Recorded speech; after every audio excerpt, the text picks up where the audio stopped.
Follower transfer করলে আপনি content monetization পাবেন কিনা, এই যে এই ফলোয়ার্সগুলো আছে এগুলোকে যদি আপনি মার্জ করে অথবা ট্রান্সফার করে অন্য কোনো পেজে নিয়ে যান, সেই পেজ আপনি মনিটাইজেশন পাবেন কিনা, অথবা অন্য কোনো পেজ থেকে যদি আমি এই পেজে নিয়ে আসি এরকম ফলোয়ার্স, সেক্ষেত্রে আমাকে কন্টেন্ট মনিটাইজেশন দিবে কিনা, ফেসবুক রুলস, ফেসবুক পলিসি কী বলে সেগুলো নিয়ে কথা বলবো।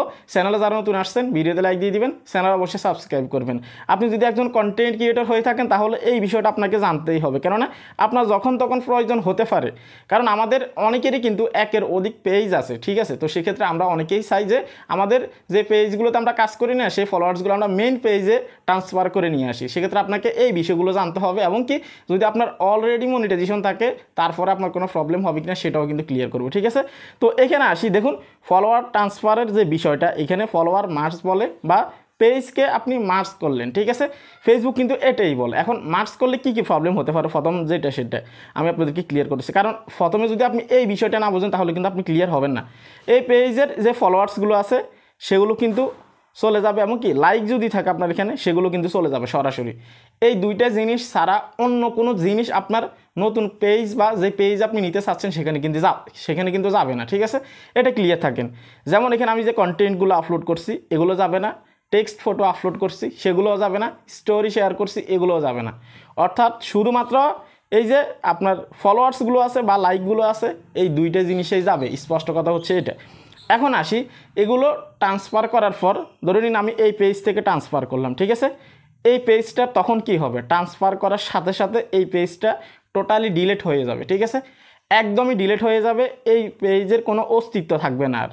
অটোমেটিক্যালি যখনই ট্রান্সফার করবেন সাথে সাথে আপনার কাছে কিন্তু পারমিশন চাইবে ফেসবুক থেকে। ওকে, এই বিষয়টা ক্লিয়ার করলাম। এখন আসি, যেই পেজ আপনি মার্জ করলেন বা যেখানে আপনি ট্রান্সফার করলেন সেখানে পরিস্থিতি কেমন হবে বা কেমন দেখাবে, ঠিক আছে।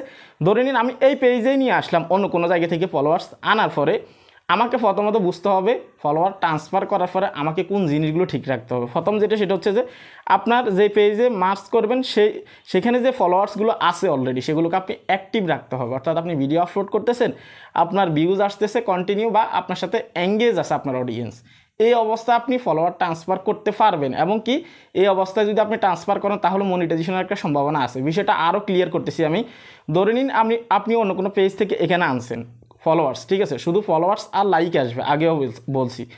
আনার পরে আপনি যদি এমন কোনো পেজ থেকে আনেন, ধরে নিন আগে যে পেজটা থেকে আপনি আনছেন অথবা আগে যে পেজ আপনি কাজ করতেন সেটাতে আপনি কাজ করতেন ফানি কন্টেন্ট নিয়ে, এখন যেটাতে আপনি মার্চ করতেছেন, ধরে নিন এটাতে মার্চ করলেন, এটাতে আপনি ভিডিও আপলোড করতেছেন টেক রিলেটেড, ঠিক আছে, আপনি ফেসবুক টিপস অ্যান্ড ট্রিক্স নিয়ে ভিডিও মেক করতেছেন, তাহলে ওই ফলোয়ার্সগুলো যখন আপনি সরাসরি এখানে ট্রান্সফার করবেন টেক রিলেটেডের ভিতরে, তখন কিন্তু আপনার ওই ফানি কন্টেন্টের যে ফলোয়ার্স বা অডিয়েন্সগুলো আছে তারা কিন্তু বিভ্রান্তিতে পড়ে যাবে যে আমরা কাকে ফলো করলাম, ওনাকে তো আমি ফলো করি না। যখন আপনি ভিডিও আপলোড করবেন তাদের সামনে যাবে, তারা কিন্তু বুঝতে পারবে না কেন ফলো করছে, কোন কারণে ফলো করছে, কেননা আপনার আগের অলরেডি যে কন্টেন্টগুলো ছিল যে পেজ থেকে আপনি ট্রান্সফার করে আনছেন সেগুলো কিন্তু ডিলিট হয়ে গেছে। কারণ আপনার পেজ যদি ডিলিট হয়ে যায় সাথে সাথে আপনার অটোমেটিক্যালি আপনার ভিডিওগুলো ডিলিট হয়ে যাবে, এবং কি আপনার স্টোরি, আপনার ফটো, পোস্ট যা আছে সব কিছু কিন্তু ডিলিট হয়ে যাবে, শুধুমাত্র আপনার ফলোয়ার্স আর লাইক চলে আসবে। তো সেক্ষেত্রে ফলোয়ার্স এক বিভ্রান্তিতে পড়তে পারে, এবং কি আপনার ফেসবুক অ্যালগোরিদম একটা বিভ্রান্তিতে পড়তে পারে। কারণ হচ্ছে যে আপনি যখন ট্রান্সফার করবেন সাথে সাথে কিন্তু 14 দিনের একটা রিভিউ থাকে অনেক সময়, তারা যদি বুঝতে না পারে যে এই ফলোয়ার্সগুলো এই পেজে, ধরে নিন এই পেজে আনলাম আমি, এই ফলোয়ার্সগুলো এখানে কিসের মাধ্যমে আসলো, কোন সোর্সের মাধ্যমে আসলো, তারা কিন্তু একটা কনফিউশনের ভিতরে পড়ে যায়, ঠিক আছে। তো তখন যদি আপনার এই পেজটা অ্যাক্টিভ থাকে অলরেডি, আপনার যে ভিডিওগুলো আপলোড করছেন সেগুলোতে ভিউজ আসতেছে, হ্যাঁ, এবং আপনি যদি আগের যে পেজটা ছিল সেখান থেকে সেটাও যদি টেক রিলেটেড হয়, এটাও যদি টেক রিলেটেড হয়, অথবা আগেরটা আপনার যে পেজ ছিল সেটাতে আপনি ফানি কন্টেন্ট আপলোড করতেছেন, এটাতে আপনি ফানি কন্টেন্ট আপলোড করতেছেন, সেই ক্ষেত্রে কিন্তু অডিয়েন্স এটা মানিয়ে নিতে পারবে, ঠিক আছে, এবং কি ফেসবুক অ্যালগোরিদমের কাছে একটা পজিটিভ সিগন্যাল থাকবে, ঠিক আছে। ধরে নিন আপনি ফানি কন্টেন্ট আপলোড করতেছেন, সেখান থেকে আপনি এখানে ট্রান্সফার করছেন, এখানে আপনার অলরেডি ফানি কন্টেন্টের বা ফানি অডিয়েন্স আছে, ঠিক আছে, যেখানে আপনি ফানি কন্টেন্ট মেক করতেছেন, তখন আপনি রেগুলার যখন কন্টিনিউ ভিডিও দিতে থাকবেন তখন তারা এই ফানি কন্টেন্ট কিন্তু দেখবে, এঙ্গেজ থাকবে, আপনার ভিডিও দেখবে, কমেন্ট করবে। সেক্ষেত্রে ফেসবুক অ্যালগোরিদম বুঝতে পারবে যে না, এই পেজের সাথে এই অডিয়েন্সগুলো ঠিকঠাক আছে, হয়তো মার্চ করছে, তখন কিন্তু আপনার এই পেজে মনিটাইজেশন পাওয়ার সম্ভাবনাটা বেড়ে যাবে, ঠিক আছে।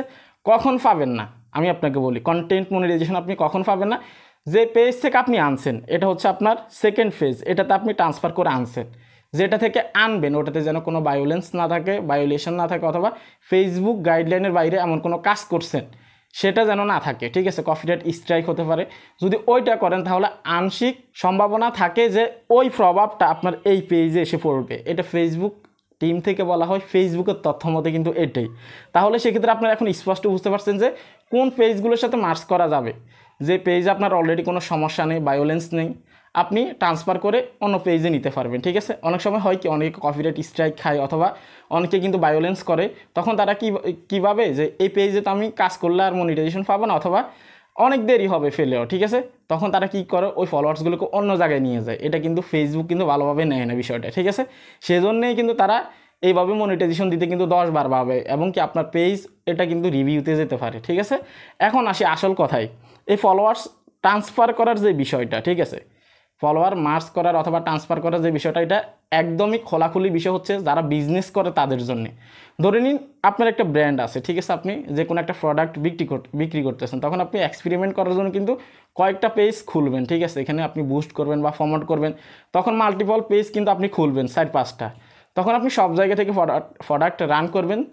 সেক্ষেত্রে কিন্তু আপনি যখন একটা সময় চান্স পেয়ে যাবেন বা আপনার প্রোডাক্ট ভালো চলতেছে, যে কোনো একটা পেজে কিন্তু ভালো চলবে, ঠিক আছে, তখন আপনি কি করবেন, চাইলে সবগুলো পেজের ফলোয়ার্স আপনি আপনার এক জায়গায় নিয়ে আসতে পারবেন, ঠিক আছে। কারণ আপনার অডিয়েন্স বা আপনার কাস্টমার যারা আছে তারা যদি একই নামে বা সেম নামে সেম প্রোডাক্টে যদি অনেকগুলো পেজ দেখে, সেক্ষেত্রে কিন্তু তারা বিভ্রান্তিতে পড়বে। এই জন্য কিন্তু বড় বড় ব্র্যান্ড যারা আছে তারা কিন্তু এই কাজটা করে, তারা কয়েকটা পেজ খুলে কিন্তু ক্রিয়েট করে কিন্তু তারা অ্যাডস রান করায়, এবং কি একটা পর্যায়ে যখন তাদের প্রোডাক্ট চান্সে উঠে যায় তখন কিন্তু সবগুলো পেজের ফলোয়ার্স তারা মার্চ করে এখানে নিয়ে আসে, একটা পেজে নিয়ে আসে, এখান থেকেই প্রোডাক্ট তারা সেল করতে থাকে। মূলত মার্চ বা হচ্ছে যে ফলোয়ার ট্রান্সফার, এটা বিজনেস যারা করে, বিজনেস পেজ যাদের আছে তাদের জন্যে 100%, ঠিক আছে। তো আশা করি বুঝতে পারছেন, আপনাদের ভুল ধারণাগুলো দূর হয়ে গেছে। যদি ভিডিও ভালো লাগে ভিডিওতে লাইক দিয়ে দিবেন, চ্যানেল অবশ্যই সাবস্ক্রাইব করবেন। এমনকি অনেকে জানতে চাচ্ছেন ফেসবুক ভিডিও টাইটেলে কোন কোন ওয়ার্ডগুলো ইউজ করা যাবে না, এই ক্ষেত্রে কিন্তু আমি একটা ভিডিও মেক করছি, এইটা চাইলে আপনি ক্লিক করে দেখতে পারেন, অনেক গুরুত্বপূর্ণ ভিডিও। ভালো থাকবেন, আল্লাহ হাফেজ।